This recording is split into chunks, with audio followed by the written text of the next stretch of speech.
Are you going to handle the stream tonight? Is that what it is? What do you got? What do you got, sir? In your mouth, what do you got? Give me. Give me. You're gonna run my stream tonight, Gandalf? So, you're gonna do the art and scary stories? I bet you they'd like that.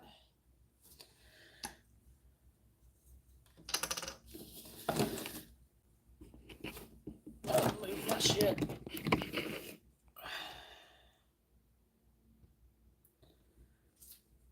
Boop. So I finally finished that one. Does anybody have any idea what the hell is going on with this Gangan lady?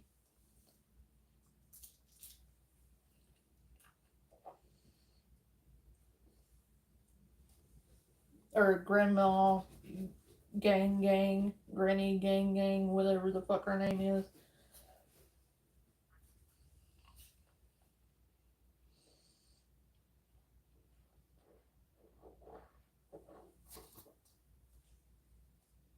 Which, I don't, okay, let me just fucking say this much. I think the fact that she calls herself Granny Gang, fucking stupid. Who the hell is gonna name themselves Granny Gang? I'm sorry, Grandma, little Grandma, 80-year-old Grandma is not gang. She might have gangrene, but she ain't gang. A fucking good gust of wind could kick her ass. Gandalf, you're not sitting in my chair. You are not. No, we are not having this argument. I don't care if you say please.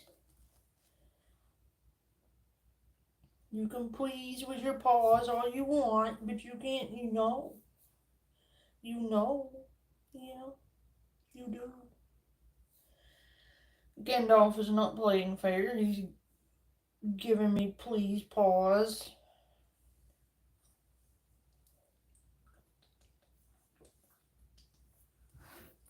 I'm just getting hydrated.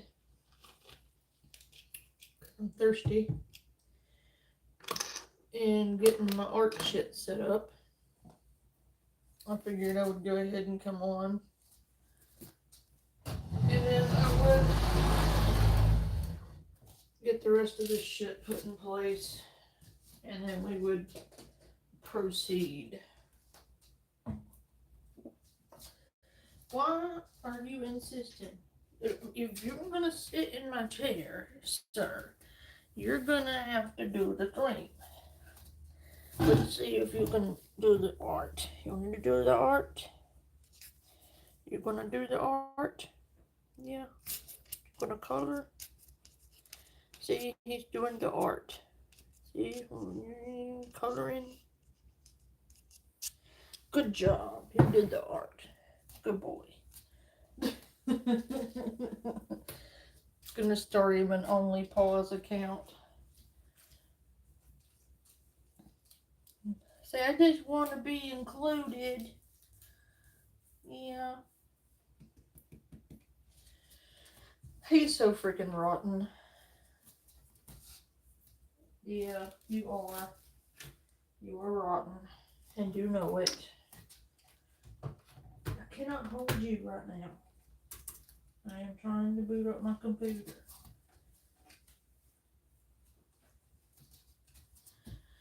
So I finally finished this. Let me turn this on.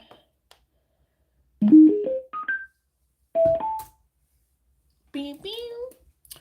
I hope all of you are doing well. Make sure my volume is up so you can hear what the fuck I'm saying.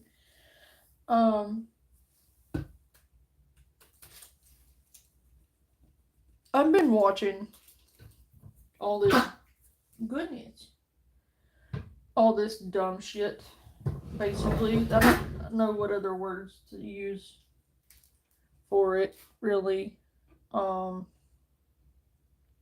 it's just a bunch of fucking adults getting into public bitch fights on the internet.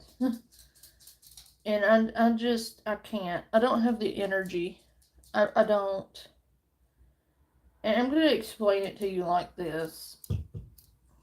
With everything I've gone through this last year, if it's done nothing else, it's shown me that I have a very limited amount of energy. And I don't really want to spend that energy on dumb shit. Dumb shit. Like, if somebody thinks your face is ugly, who cares? If they ain't feeding you, funding you, or fucking you, it really doesn't matter at the end of the day, does it? And if somebody thinks your mama dresses you funny, who fucking cares? I'm going to go back to my previous comment. If they're not feeding you, funding you, or fucking you, does it really matter? If somebody thinks you're stupid, or you talk funny, or they don't like the words you use, or whatever mean girl shit they want to come up with or pull out of their ass, who cares? I am nearly 40 fucking years old. I've got 2 nearly grown ass kids. I don't have time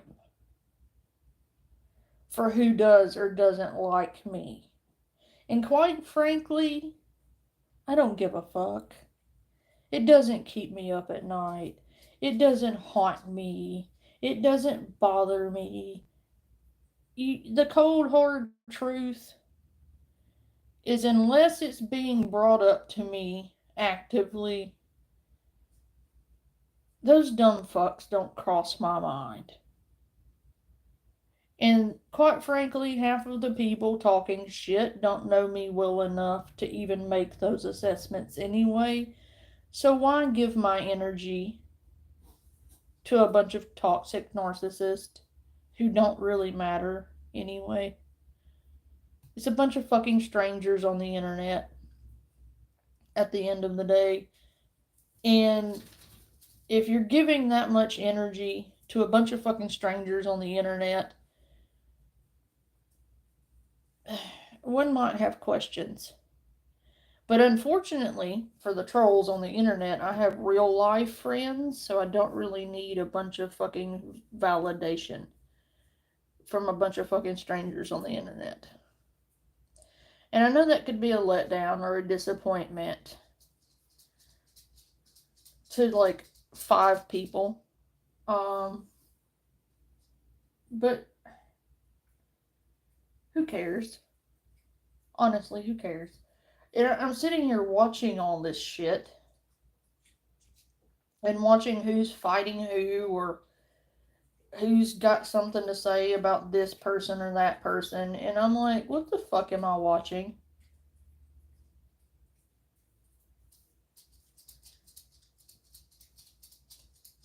Honestly, probably a knee. That would be interesting. I've seen trees grow, but watching a knee grow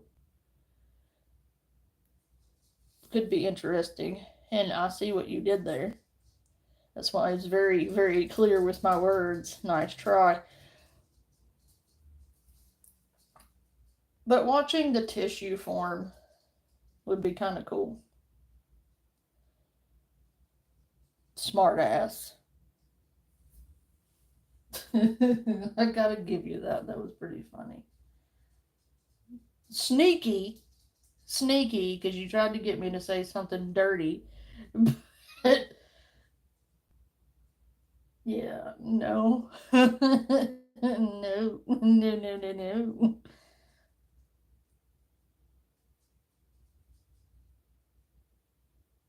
But like,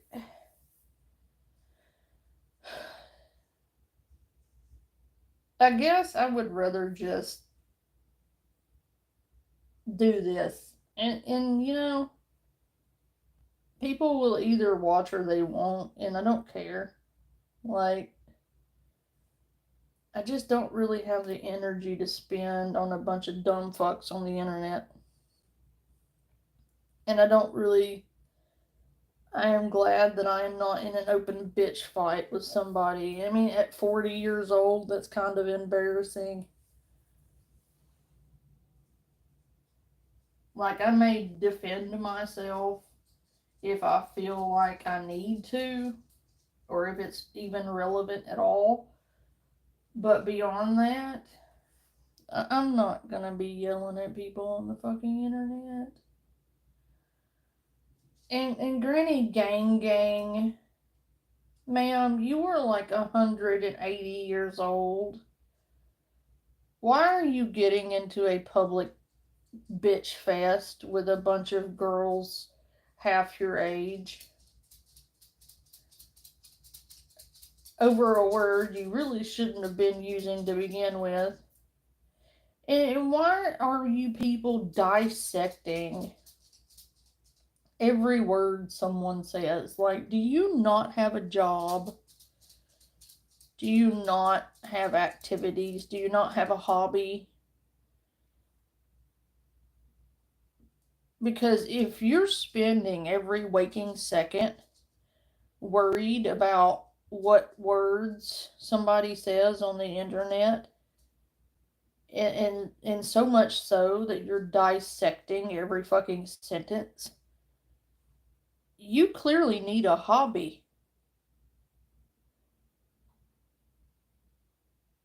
Like, come the fuck on.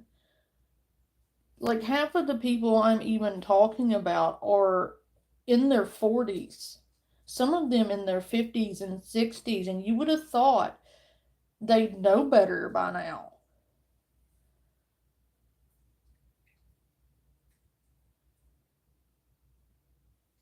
But, like, is there a point where people will grow the fuck up?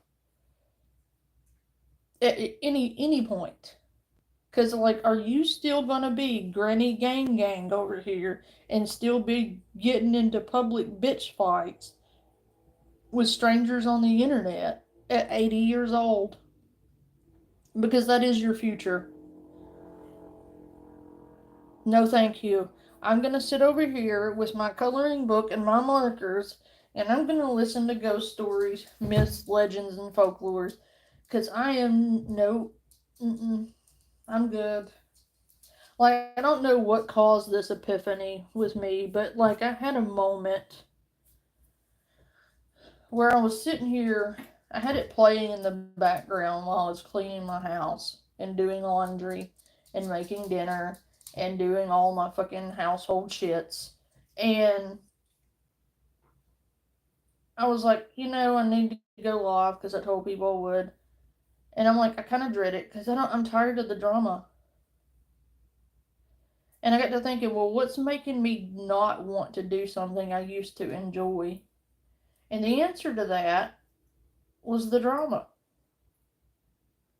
I don't like it. And if you knew me in my real life, you would know that I don't like chaos or unnecessary bullshit. I don't know why I have abided it online when I don't abide it in my actual life. I'm a fucking happy motherfucker most of the time.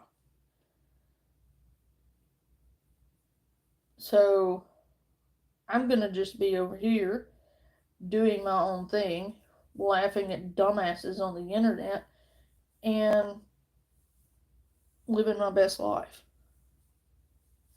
And Gandalf is gonna paint us a picture, with his paws. You wanna paint the picture with his paws? Yeah, gonna color. Woo, hocus pocus. Yeah, you just wanna be involved. Yeah. You just want to be held. Rotten ass. You do. You just want cuddles. According to Gandalf, I'm supposed to do nothing but cuddle him all day, every day. I'm not even supposed to go to work. Because he don't like it when I go to work.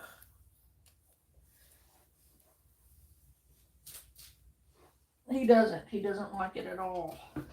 You're gonna fall off the bed. You cannot reach me from there. Lay down.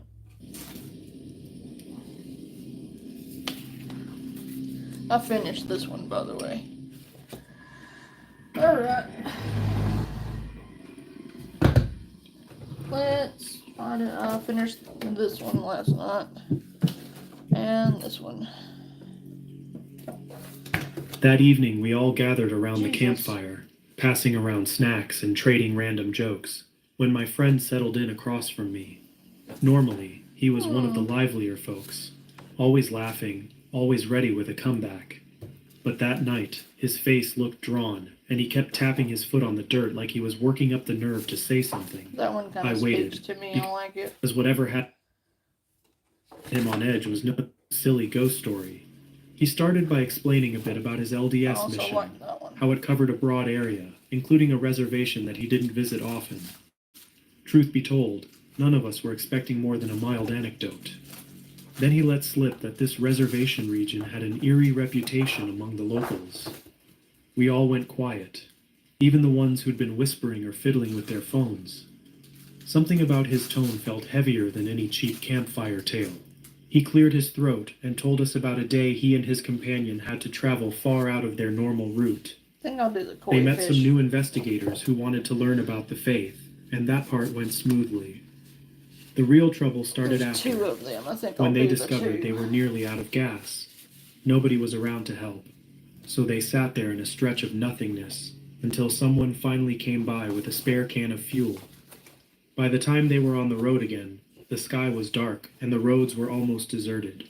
He paused to stare into the flames, recalling every detail. It was late, and his companion had fallen asleep in the passenger seat. My friend had one goal: get them both home as fast as possible. He even admitted to pushing the speed limit. He figured the biggest worry was wildlife or a stray deer darting across his path. But that changed fast. He said that while driving along these unfamiliar back roads, he kept spotting movement in the edges of the headlights. At first, he brushed it off, probably coyotes, maybe a raccoon.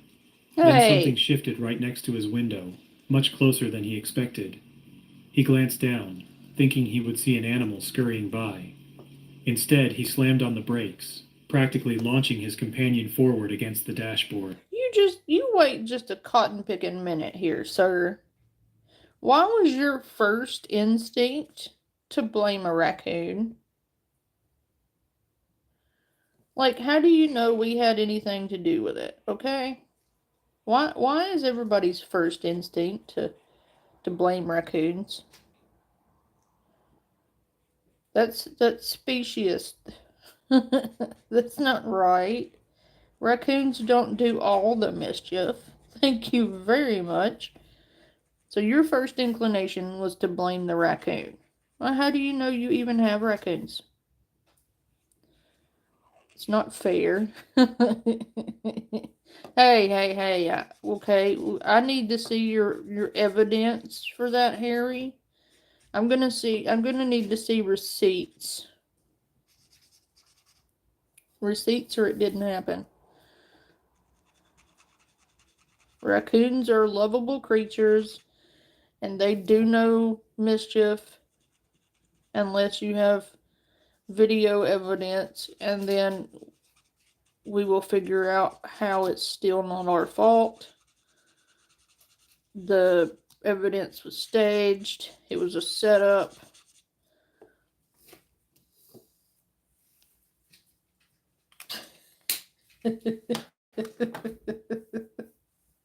This is bullshit. His companion jolted awake with a startled shout, demanding an explanation. All my friend could manage was, "Pray, right now." He wouldn't. or maybe couldn't say why just yet. Instead, he forced the car forward again, driving the rest of the way in tight-lipped silence.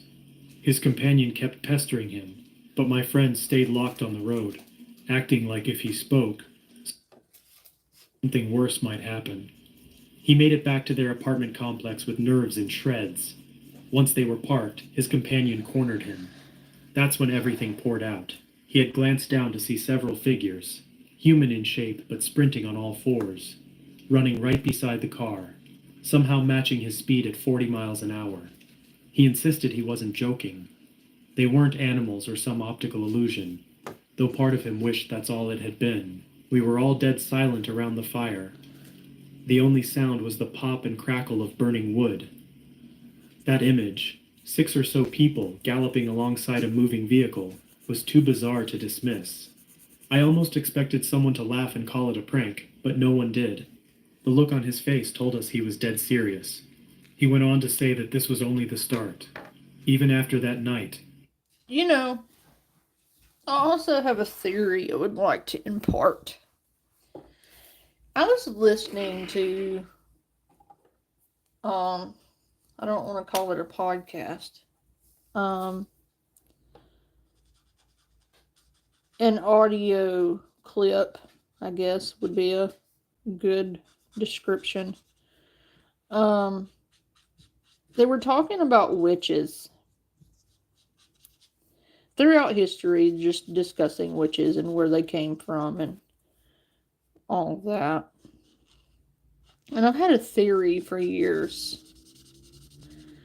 And it's my theory that witches were just hurt women.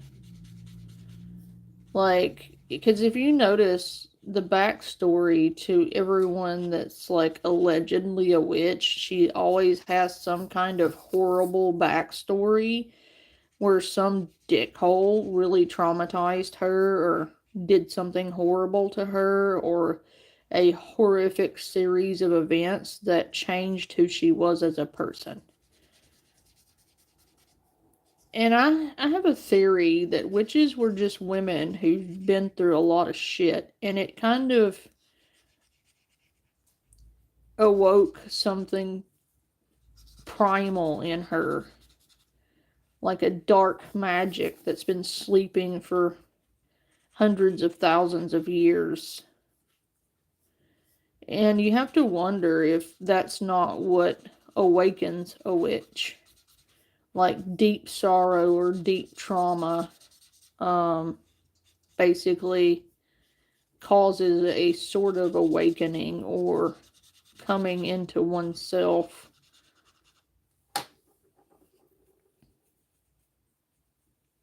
Basically, yeah. Or because she rejected a man. Look at some of the shit that, like, a certain person has done to me simply because I rejected him several years ago, and he's been on a fucking witch hunt with me for 4 fucking years now because I said no. He's a fucking weirdo. And, you know,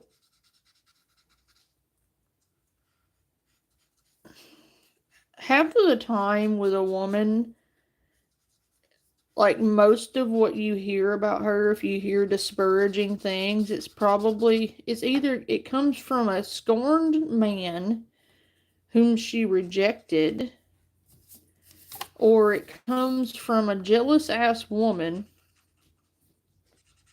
who wants to wear her skin and knows that she can't really compare to her. Or a woman that feels threatened by her, which is the case in all 5 of the fucking dumbasses wanting to fucking run their cocksuckers anyway. It's just always question why when you have somebody coming to you disparaging someone's character. Like, if they are really overzealous about it, it's likely that they are the aggressor and are trying to destroy that person's character before they can get their story out or before they can tell their side, because likelihood that, you're going to be able to defend yourself if they destroy your character before you have the chance to, it's not very big. Because oftentimes, like it or not, people will believe the first story they hear because humans are stupid. And some of them don't have the ability to be objective or think for themselves. They're very much a group think mentality, unfortunately. And if the group consistency is, we don't like this person, then you're automatically not going to like them because everybody else doesn't like them.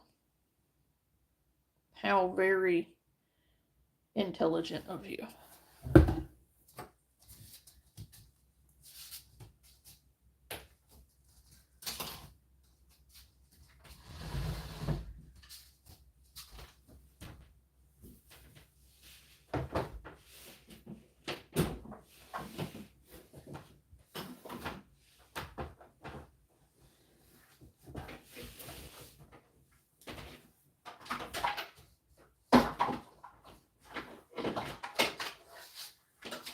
And if you're wondering what that got awful noises in the background, it's me unplugging my laptop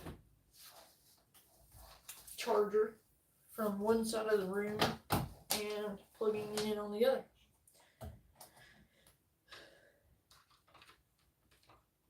Ta-da! Problem solved. But look at my koi fish. Isn't she lovely? Couldn't shake the memory.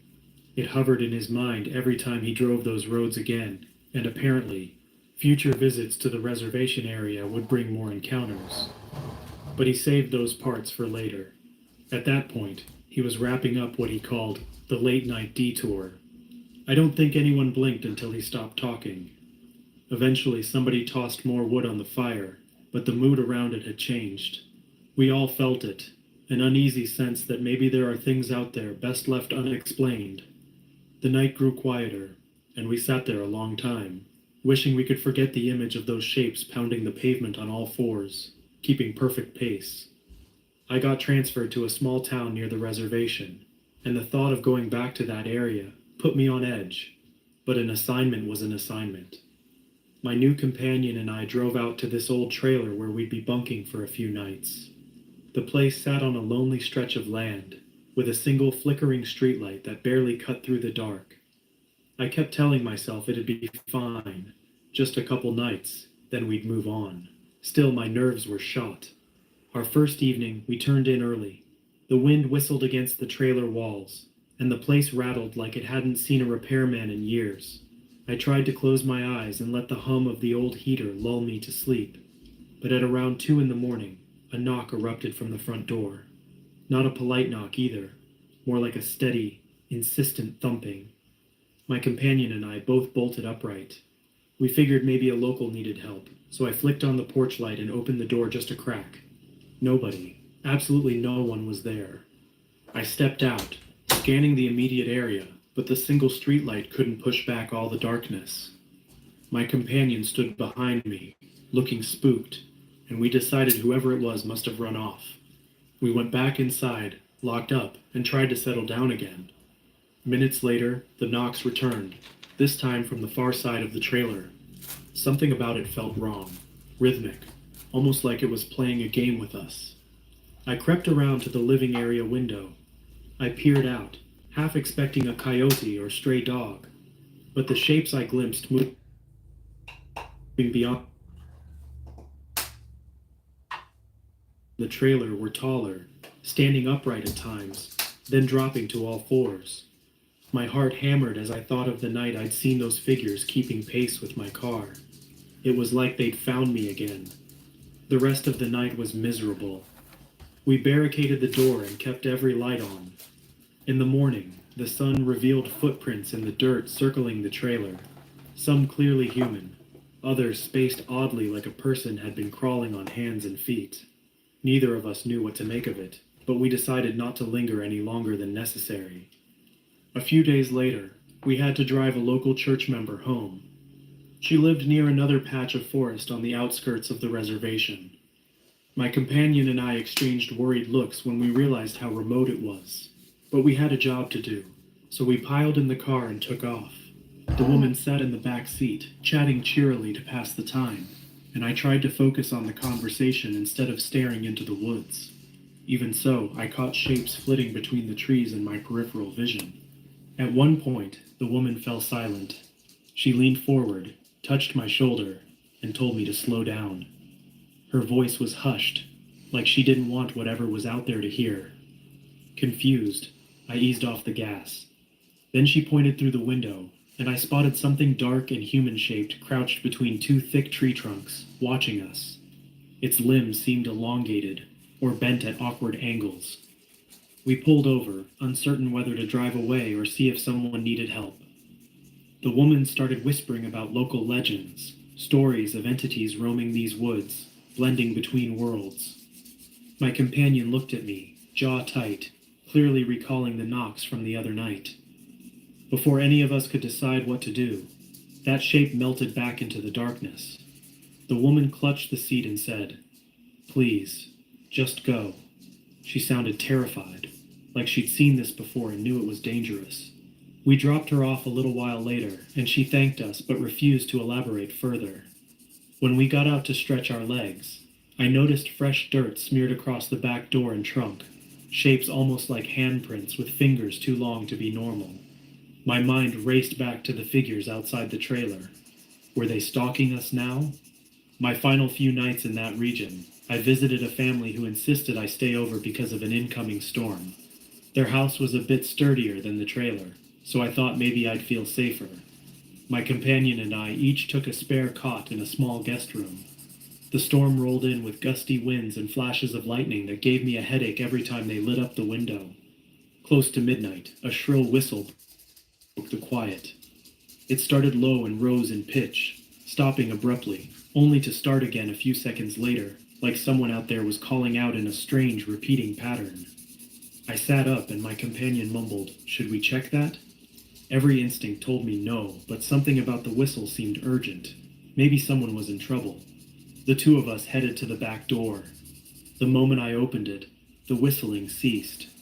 In that split second of silence, I heard movement near the half-broken fence. Bolts of lightning flared across the sky, revealing a silhouette crouched in the mud. It moved slowly along the fence line, then darted away when the next lightning strike came. My companion and I just stood there, too rattled to speak. We hurried back inside, locked everything, and spent the rest of the storm listening for more whistles. None came. By daylight, we found the fence torn at one corner, wood splintered and claw marks raking across it like something had tried to climb over or tear it down.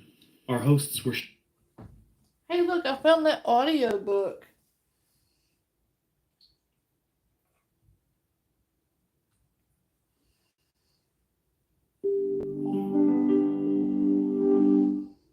Penguin Random House Audio presents Never Whistle at Night, an indigenous dark fiction anthology.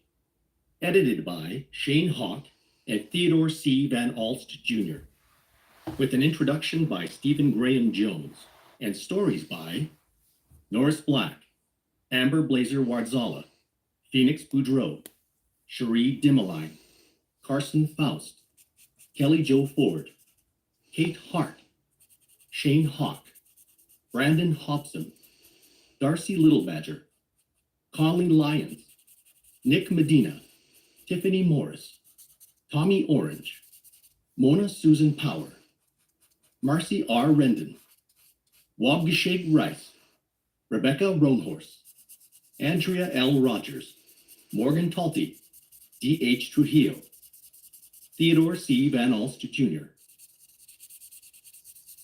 Richard Van Camp, David Heska Wombley Wigan, Royce Young Wolf, and Matilda Zeller. Read for you by Lisa Cromarty, Sheldon Elter, Shane Ghostkeeper, Micah Harper, Ganyan Teo Horn, Joelle Peters, Tara Sky, L. Maya Tailfeathers, and Aaron Tripp. Compilation copyright 2023 by Shane Hawk and Theodore C. Van Alst Jr. All stories were first published in Canada and the United States in Never Whistle at Night and are published by permission of the authors. Collections, copyright 2023 by Amber Blazer Wardzala. Night Moves, copyright 2023 by Andrea L. Rogers. The One Who Killed Us, copyright 2023 by Brandon Hobson. Limbs, copyright 2023 by Wabagijik Rice. Eulogy for a Brother, Resurrected, copyright 2023 by Carson Faust. TikTok, copyright 2023 by Cherie Dimeline. Navajos Don't Wear Elk Teeth, copyright 2023 by Conley H. Trujillo. The Scientist's Horror Story, copyright 2023 by Darcy Little 23 by Kate Hart. Heart-Shaped Clock, copyright 2023 by Kelly Jo Ford. Wingless, 2023 by Mona Susan Power. The Prepper, copyright 2023 by Morgan.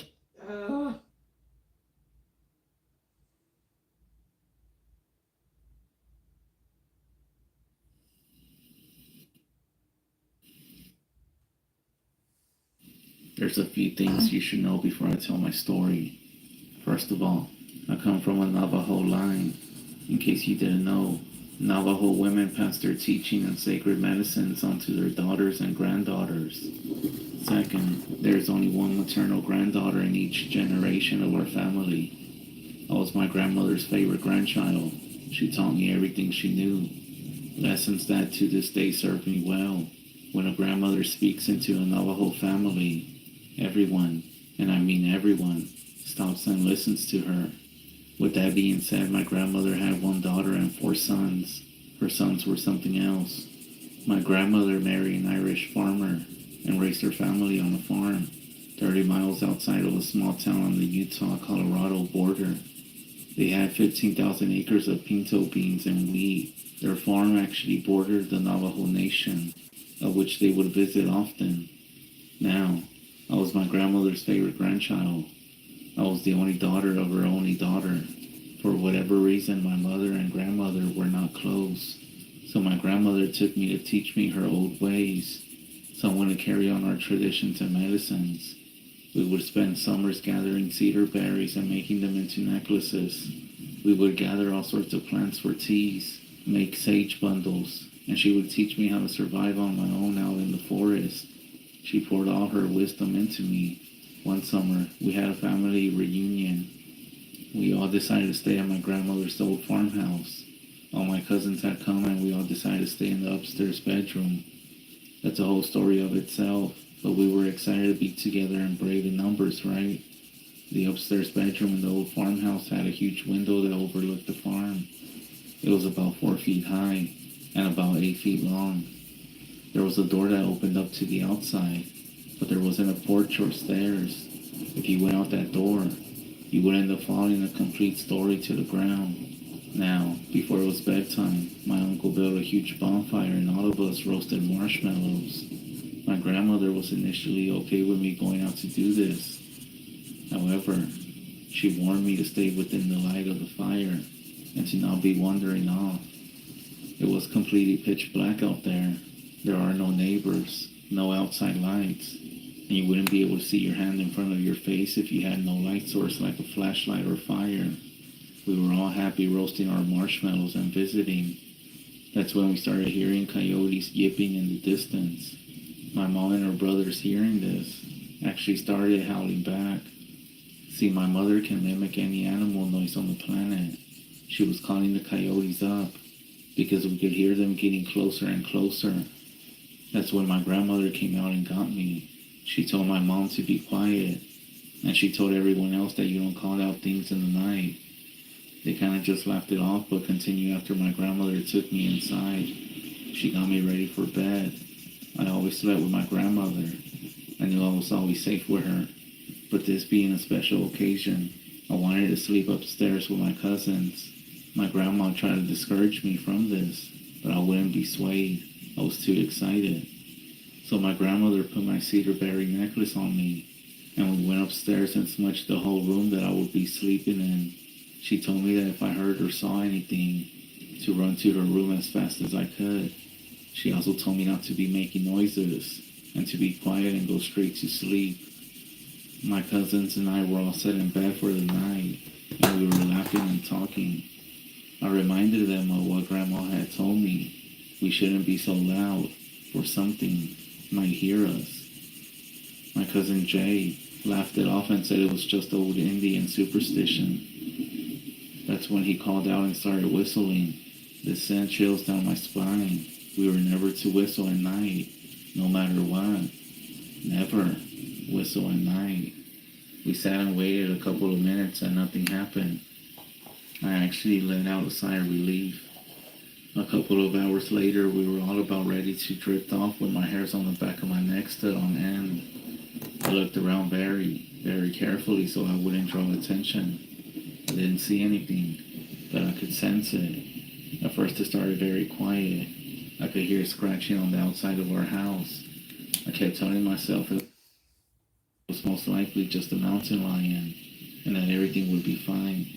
We were on the second floor, so we were safe. But I still had goosebumps and was scared.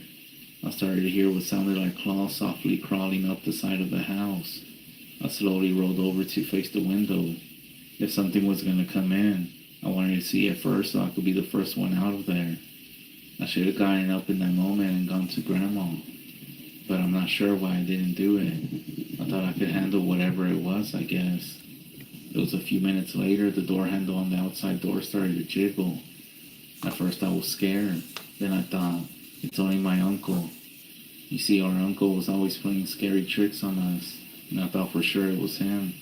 So I kind of chuckled thinking he's going to scare my cousins very good. So I slowly turned my head, and every single one of my cousins' eyes were wide open. This actually made me giggle a bit. I turned back around towards the window, and the door handle was still jiggling. It was then that my cousin C asked me to go look and see what it was. I said, all right. I didn't want anyone to think I was a scary cat, so I got up and tiptoed over to the door. I grabbed the door handle very firm, so that whoever was messing with it couldn't turn it. I turned around and smiled at my cousins, and every single one of them. I don't like the way he's reading. I don't know what it is about his voice, but like,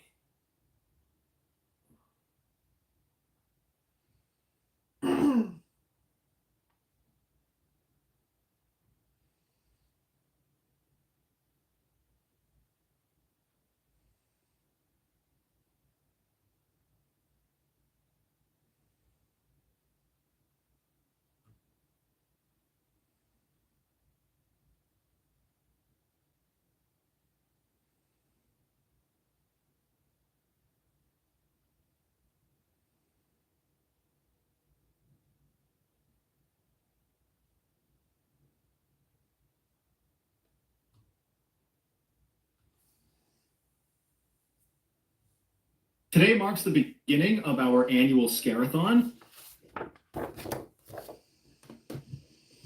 where for the entire month of October, all I do is tell you true, scary campfire stories. But before we get into today's story, if you're a fan of the strange, dark, and mysterious delivered in story format, then you've come to the right place because that's all we do, and we upload 2 or 3 times every week. So if that's of interest to you, please offer to sing at the like button.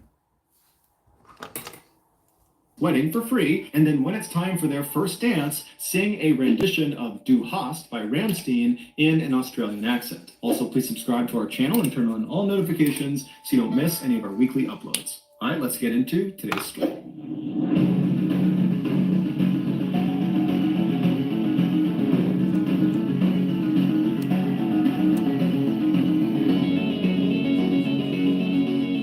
In June of 2019, an 18-year-old girl named Bella wrapped up her first year in college and headed home for the summer. Her family lived just outside of this small town in France that was tucked up in the mountains and surrounded by this huge forest. And so growing up, Bella spent a lot of her time out in this forest, either by herself or with her father or other members of her family. And so she knew the forest like the back of her hand. Her favorite place to go in this forest was the man-made lake that sat kind of at the center of this forest. It wasn't huge, but it was a beautiful view. It was very peaceful, and so she liked going out there. The way she would get to it is she would leave her house, she would hop in her car, she would drive a couple of miles down the road, and she would pull off into the shoulder of this road, and there was no signage that said this was the pull-off to get to the man-made lake. This was an area that she and her family had discovered, that there was this particular trail you could take. And so she would pull off at this shoulder, she would get out, and she would turn away from the road and just walk directly into the trees, which butted right up against the road.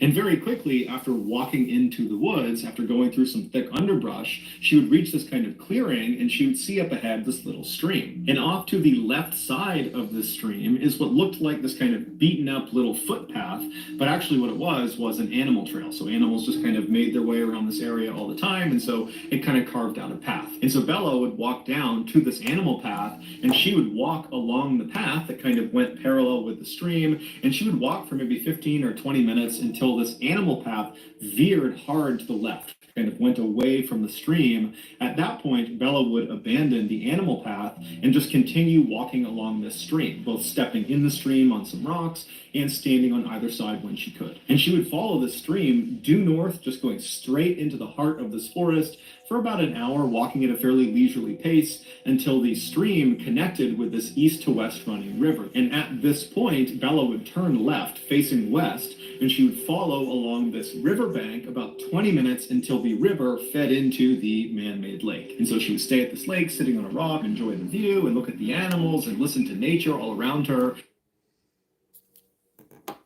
And then at some point she would turn around and retrace her steps all the way back to her car. For reference, one leg of this journey from car to lake or from lake to car took about 2 hours. Part of the reason Bella really enjoyed being in these woods and being at this lake was because it just kind of felt like they were hers. Because up until this summer in 2019, the only other people that Bella had ever seen anywhere in this forest or near this lake were other members of her family. So it really felt very private. So in June of that year, Bella comes home from college, and almost immediately she wants to go out to the man-made lake because she hasn't been in months. She's been in school, and so she's eager to get back to some place that she kind of considered to be her happy place. So one morning she gets up early, and by herself she leaves her house, she hops in her car, she drives the couple miles down the road, she pulls off onto that shoulder, she parks her car, she hops out, she turns away from the road, she walks into the forest, she finds the stream and starts walking along that animal path right to the side of the stream. She walks for a few minutes until she reaches the point where the trail kind of cuts to the left, and she just stays on the stream and is just continuing walking along the stream. And about 30 minutes later, when she was maybe 1 or 2 miles short of the east-west running river, she hears a bell somewhere off in the distance, way out in front of her, out towards the river. It sounds just like a chime, a single chime. And as soon as she hears it, she stops because there's never any people out here ever, and that bell sound came from somewhere in the forest. And so she stops because she's not really sure if she actually heard that, because it could have just been her mind playing tricks on her or something. And so she stops and just kind of listens for a second, and then she starts to hear this bell just continuously start ringing. Now, the ringing was not uniform. It was constant, but it was kind of sporadic, as if you were holding a bell and kind of ringing it randomly, like you might see at a sports game. And so she's thinking to herself, is there a dog that got lost somewhere up ahead and it's got a bell on its collar, and that's the sound I'm hearing? But as she's sitting there listening to this kind of sporadic bell sound, she's thinking, that's way too loud to be some rinky-dink bell on a pet's collar. So it's got to be something more robust. Did maybe somebody have a bell inside of a box, and that box got on the river and it's floated down river and it's like crashing into rocks or something? I mean, she's going through these very strange scenarios in her head, but she's not concerned about the bell. She's actually pretty intrigued. And since the sound of this bell seemed to be coming from the direction she was already traveling, she decided she would just keep on walking and hopefully see whatever it was that was causing this bell sound. And so Bella just began walking along the stream again, kind of listening to this bell and thinking about what it was going to be. And after about 5 minutes of her starting to walk again, the bell just stops. It goes totally silent. And when it does, it actually kind of startles Bella because she'd been listening to it so intently. And so she stops and she's listening, kind of expecting it to go off some more, but it doesn't. All she hears are the sounds of nature all around her. Now, Bella didn't have an explanation for what the spell was or why it stopped, but she really just wasn't that worried about it. She figured there was some sort of explanation for it. There had to be.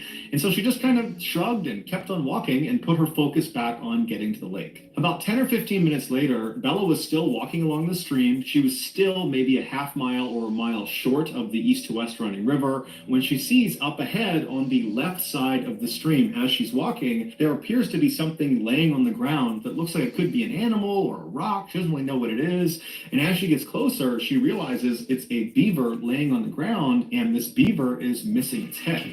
Now, this is a huge forest, and Bella would have known that, of course, there are wild animals all over the place. And so finding the body of an animal that had been attacked by another animal was not unusual. That's nature. But what did strike Bella as odd was the cut on this beaver's neck was unbelievably neat and uniform, as if its head had been very carefully removed with a very sharp knife. And the beaver's head was nowhere to be found. It certainly did not have the appearance of having its head removed from some predator and its teeth. That would have been very rough. Also, the rest of the beaver's body was intact. So whatever killed this beaver was not interested in eating the beaver. As Bella stood over this beaver and was just staring at it, she also noted that there was no smell. Normally, when something dies, it begins to smell very quickly. It's part of the decomposition process. And so Did you really just utter the words that nobody wanted to eat the beaver and then reference the smell of a beaver? Sir. Yeah, nobody wanted to eat Bella's beaver because it smelled. Winona and her big brown beaver.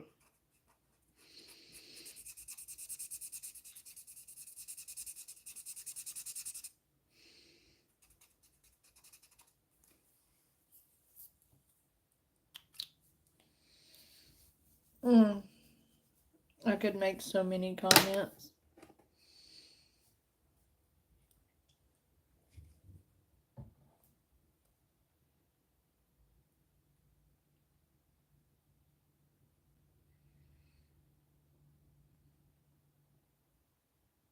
But I'll behave. Okay? Actually, I'm kind of tired. I've already colored for a little while. I think what I'm going to do is I found a court case that I kind of want to finish. So if you all will meet me over on StreamYard, we can watch this court case. It's kind of funny because this woman is just... She had this horrible criminal around her kids and could not fathom why that would be relevant in a custody case. And I'm like, this is exactly why you're having a custody case.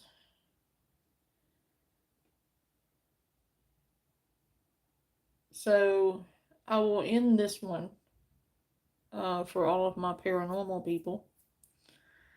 I hope you've enjoyed your hour of random shit with Panda. I'm gonna go do my court shit over here on StreamYard.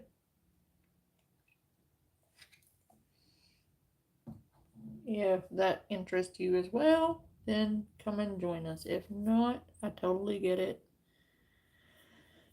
Have a really good night and get some sleep. Bye.